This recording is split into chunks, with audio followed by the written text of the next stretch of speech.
I am very pleased to find you so resolute, and to see your thoughts turning away from the past and towards a new enterprise.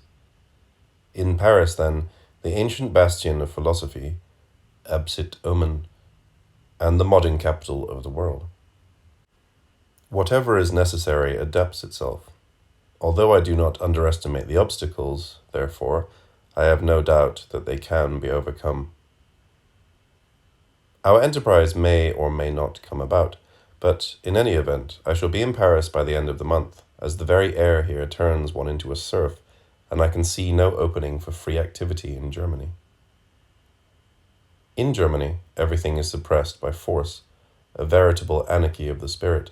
A reign of stupidity itself has come upon us, and Zurich obeys orders from Berlin.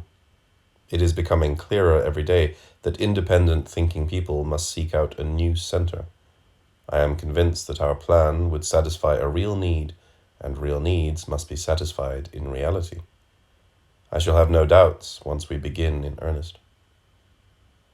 In fact, the internal obstacles seem almost greater than external difficulties.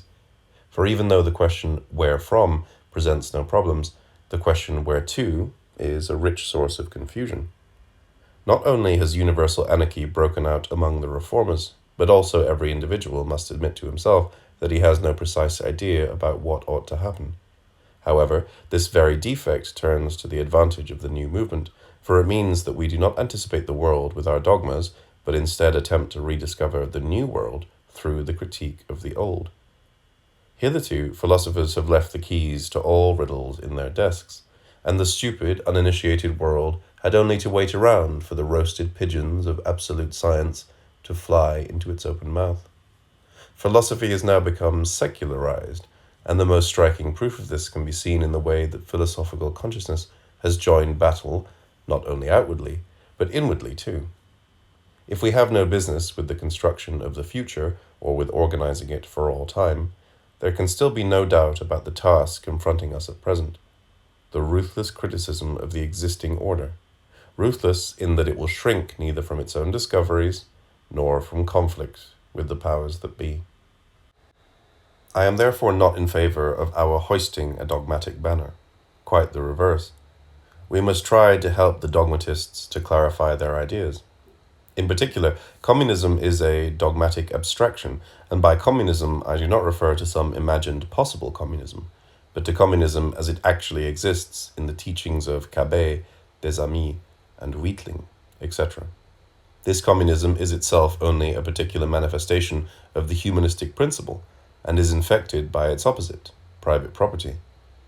The abolition of private property is therefore by no means identical with communism, and communism has seen other socialist theories, such as those of Fourier and Proudhon, rising up in opposition to it, not fortuitously, but necessarily, because it is only a particular, one-sided realization of the principle of socialism. And by the same token, the whole principle of socialism is concerned only with one side, namely the reality of the true existence of man.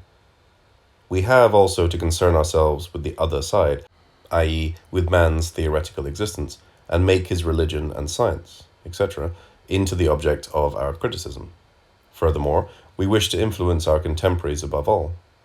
The problem is how best to achieve this. In this context, there are two incontestable facts. Both religion and politics are matters of the very first importance in contemporary Germany. Our task must be to latch onto these as they are, and not to oppose them with any ready-made system, such as the Voyage en Icarie, a recently released book by Étienne Cabet describing a communist utopia. Reason has always existed, but not always in a rational form. Hence the critic can take his cue from every existing form of theoretical and practical consciousness, and from this ideal and final goal implicit in the actual forms of existing reality, he can deduce a true reality. Now, as far as real life is concerned, it is precisely the political state which contains the postulates of reason in all its modern forms, even where it has not been the conscious repository of socialist requirements. But it does not stop there. It consistently assumes that reason has been realized, and just as consistently, it becomes embroiled at every point in a conflict between its ideal vocation and its actually existing premises. This internecine conflict with the political state enables us to infer the social truth. Just as religion is the table of contents of the theoretical struggles of mankind, so the political state enumerates its practical struggles. Thus, the particular form and nature of the political state contains all social struggles, needs, and truths within itself. It is therefore anything but beneath its dignity to make even the most specialized political problem, such as the distinction between the representative system and the estate system, into an object of its criticism. For this problem only expresses at the political level the distinction between the rule of man and the rule of private property.